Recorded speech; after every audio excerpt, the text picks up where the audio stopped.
Saludos, mi nombre es Eduardo Alejandro Cedeño Espinosa, soy estudiante de la Universidad Técnica de Manabí de la carrera de Medicina y en esta ocasión trataré el tema de las infecciones causadas por bacterias anaerobias, micobacterias y clamidias. Infecciones causadas por bacterias anaerobias, micobacterias y clamidias. Las infecciones de importancia médica causadas por bacterias anaerobias son frecuentes y suelen ser polimicrobianas, es decir, se detectan bacterias anaerobias en infecciones mixtas con otros anaerobios, con anaerobios facultativos y aerobios. Las bacterias anaerobias se detectan en todo el cuerpo humano como parte de la microflora normal. Tenemos ahora las bacterias anaerobias que se detectan en infecciones en los seres humanos. Dentro de los bacilos gram negativos tenemos a los bacteroides, que se aíslan en las infecciones intraabdominales, para ser más específicos de la pared intestinal, como las perforaciones relacionadas con intervenciones quirúrgicas o traumatismo, o incluso por la apendicitis aguda y diverticulitis. Prebotella, que se aíslan en accesos cerebrales y pulmonares, además de los accesos tubováricos. Las porfiromonas, que se aíslan en infecciones dentales, periapicales y gingivales, también en las infecciones de mama, axilas y genitales masculinos. Dentro de las fusobacterias tenemos al Fusobacterium necrophorum, que provoca infecciones graves de órganos de la cabeza y el cuello, que si se tornan más graves o si alcanzan una mayor gravedad, puede llegar a causar la enfermedad de Lemierre. Y otra de las especies de las fusobacterias tenemos al Fusobacterium nucleatum, que provoca infecciones pleuropulmonares, obstétricos y además accesos cerebrales. Dentro de los cocos gram negativos tenemos a la Veillonella, que produce infecciones anaeróbicas polimicrobianas. Seguimos con los bacilos gram positivos. Tenemos a la Actinomyces, que tenemos dentro de la Actinomyces a la Actinomyces israelí y Actinomyces gerenceriae, que producen actinomicosis, mientras que las especies de Actinomyces que no se relacionan con la actinomicosis van de la mano con las infecciones de la ingle, la región urogenital, la mama y las axilas, y también las infecciones postoperatorias de la mandíbula, ojos, cabeza y cuello. El lactobacillus, que son miembros importantes de la microflora normal de la vagina. Tenemos también al Propionibacterium, donde encontramos al Propionibacterium acnes, que provoca la enfermedad del acné vulgar. Además suele ser causa de infecciones postoperatorias de heridas quirúrgicas. Para ser más específicos, las que tienen relación o en las que se incluyen la inserción de dispositivos. Cualquier tratamiento ortopédico es un claro ejemplo de lo que acabo de mencionar.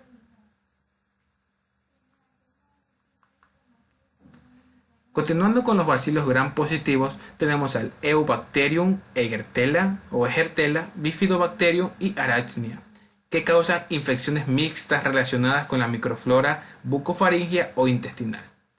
Dentro del Clostridium hay más de 200 especies. Las principales enfermedades que son relacionadas con estas bacterias son causadas por exotoxinas. Tenemos dentro del género Clostridium a las especies Clostridium tetani, que provoca el tétano, Clostridium botulinum, que provoca el botulismo, el Clostridium perfringens, que causa la gangrena gaseosa, y el Clostridium difficile, que causa la colitis pseudomembranosa. Dentro de los cocos gram positivos tenemos al Pectostreptococcus, en los cuales decimos que se han relacionado con los géneros o con las especies Anaerococcus, Pinegoldia y Pectonifilus. Estas se relacionan con los accesos cerebrales, infecciones pleuropulmonares, fascitis necrosante y otras infecciones profundas de la piel. Además, con las infecciones intraabdominales y del aparato genital femenino. Dentro de la patogenia de las infecciones anaeróbicas, decimos que toda infección o enfermedad que es provocada por infecciones anaeróbicas se da por las combinaciones de bacterias que funcionan en patogenidad sinérgica. Para el diagnóstico decimos que los signos clínicos que dan a entender la existencia de una posible infección son la secreción fítida, la infección cercana a una superficie mucosa, gas en los tejidos, en este caso producción de CO2 y H2, y cultivos negativos para los anaerobios. Pero en sí el diagnóstico que establece la presencia de una infección es el cultivo anaeróbico de muestras obtenidas y transportadas en forma apropiada. Mientras que en el tratamiento podemos mencionar que este consistirá en el drenaje quirúrgico más el tratamiento antimicrobiano que va de la mano junto a este drenaje. Y en este tratamiento antimicrobiano tenemos a los siguientes antimicrobianos, como son la clindamicina, metronidazol y la penicilina G. Las clamidias. Las clamidias que infectan al ser humano se dividen en 3 especies, que son Clamidia trachomatis, Clamidia pneumoniae y Clamidia psittaci. Existen otros tipos de clamidias que afectan a animales, pero no afectan al ser humano. Las clamidias exhiben o comparten características morfológicas similares entre todas sus especies. Además comparten un grupo antigénico común y podemos decir que se multiplican en el citoplasma de las células del hospedador por medio de un ciclo vital característico. Estructura y composición química de las clamidias. La pared celular externa de las clamidias es similar a la de las bacterias gram negativas. Además contienen lípidos que son relativamente abundantes. Propiedades de tinción. Sus propiedades características de tinción son similares a las de las ricketsias. Podemos decir que los cuerpos elementales de las clamidias se tiñen de color púrpura con el colorante de Giemsa o Gienza, y los cuerpos reticulados, que son más grandes y no infecciosos, se tiñen de color azul con el colorante de Gienza. En cuanto a su crecimiento y metabolismo, decimos que requieren de un ambiente intracelular, ya que no sintetizan ATP, y por esto dependen de la célula hospedadora para satisfacer sus necesidades energéticas. Tracoma. Es una queratoconjuntivitis crónica, como vemos en la imagen que tenemos en la parte inferior, que empieza con cambios inflamatorios agudos en la conjuntiva y córnea. Además degenera en cicatrización y ceguera. Manifestaciones clínicas. Tiene un periodo de incubación de 3 a 10 días y viene acompañado de los siguientes síntomas: lagrimeo, secreción mucopurulenta, hiperemia conjuntival e hipertrofia folicular. Podemos decir que una infección bacteriana secundaria puede provocar que la infección pierda la vista, pero en un periodo de tiempo de varios años. Diagnósticos por laboratorio. Tenemos al cultivo, donde mencionamos las inclusiones citoplásmicas típicas, serología, donde incluimos la inmunofluorescencia, y los métodos selectivos, donde incluimos la PCR, es decir, la reacción en cadena de la polimerasa. Tratamiento.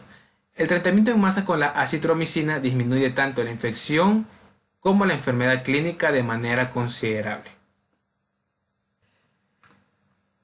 Infecciones genitales por Clamidia trachomatis y conjuntivitis de inclusión.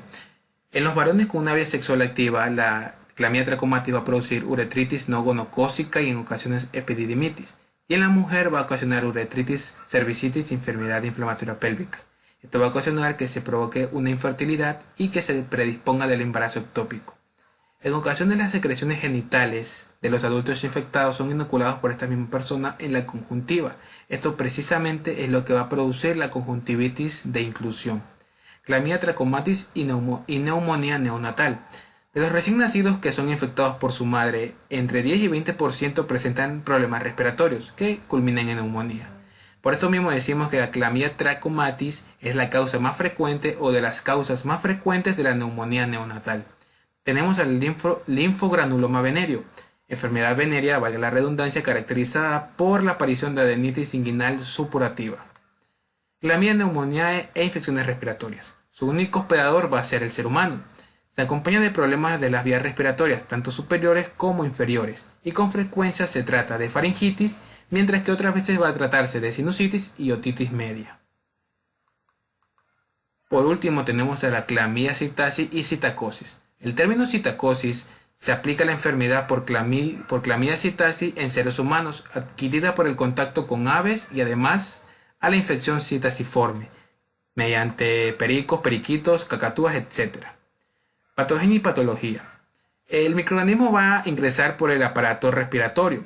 Aparecerá en la sangre en las primeras 2 semanas y en el esputo al momento de que se penetre, en los pulmones. Por eso, la citocosis va a provocar la inflamación con forma de placas de los pulmones. Manifestaciones clínicas. Tiene un periodo de incubación de 10 días. Su inicio es casi repentino y viene acompañado casi siempre de malestar general, fiebre, anorexia, disfagia, fotofobia y cefalea intensa. Diagnóstico. Su diagnóstico es algo peligroso, podemos decir. Por eso que se prefiere detectar al microorganismo por el cultivo mediante inmunoanálisis o PCR. Como dijimos anteriormente, reacción en la cadena de la polimerasa.